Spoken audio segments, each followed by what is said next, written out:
ಮನೆ ಮನೆಗೆ ನೀರು, ಹೊಲ ಹೊಲಕ್ಕೆ ನೀರು, ಇದು ಈ ಬಾರಿಯ ಕಾಂಗ್ರೆಸ್ ಪ್ರಣಾಳಿಕೆಯಲ್ಲಿ ಅಳವಡಿಸಲಾಗಿದೆ ಎಂದು ಮಾಜಿ ಮುಖ್ಯಮಂತ್ರಿ ಹಾಗೂ ಚುನಾವಣಾ ಪ್ರಣಾಳಿಕೆ ಸಮಿತಿ ಅಧ್ಯಕ್ಷ ಎಂ ವೀರಪ್ಪ ಮೊಯ್ಲಿ ಹೇಳಿದ್ದಾರೆ.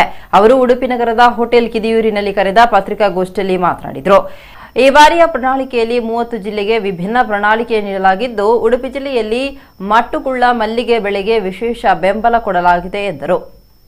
ನಮ್ಮ ಮುಂದೆ ಬರತಕ್ಕಂತ ಒಂದು ಚುನಾವಣೆಯಲ್ಲಿ ನಮ್ಮ ಕಾಂಗ್ರೆಸ್ ಪಕ್ಷ ವಿಶೇಷವಾಗಿ ಒಂದು ಪ್ರಣಾಳಿಕೆಯನ್ನು ಕೂಡ ಕೊಟ್ಟಿದೆ. ಅದೊಂದು ರೀತಿಯ ಕ್ರಾಂತಿಕಾರಿಯಾದಂಥ ಒಂದು ಪ್ರಣಾಳಿಕೆ.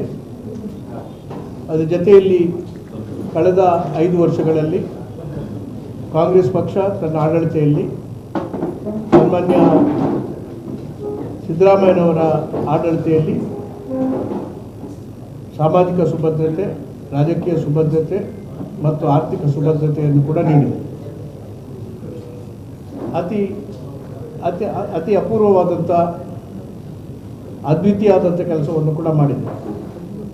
ಆರ್ಥಿಕ ಪರಿಸ್ಥಿತಿಯನ್ನು ಇದೆಲ್ಲ ಕಾನೂನು ಕಾರ್ಯಕ್ರಮಗಳನ್ನು ಬೇರೆ ಬೇರೆ ಕ್ಷೇತ್ರದಲ್ಲಿ ಮಾಡೋದ್ರ ಜೊತೆಯಲ್ಲಿ ಆರ್ಥಿಕ ಸುಭದ್ರತೆ ಅಂತ ಹೇಳಿದರೆ ಫಿಸ್ಕಲ್ ಕನ್ಸಾಲಿಡೇಷನ್ ಆ್ಯಕ್ಟ್ ಪ್ರಕಾರ ಅದು ಬಹುಶಃ ಆರ್ಥಿಕ ಸುಭದ್ರತೆಯನ್ನು ಕಾಪಾಡಿಕೊಂಡಂಥ ಇಡೀ ರಾಷ್ಟ್ರದ ರಾಜ್ಯಗಳಲ್ಲಿ ಕರ್ನಾಟಕ ಮೊದಲನೇ ಸ್ಥಾನ.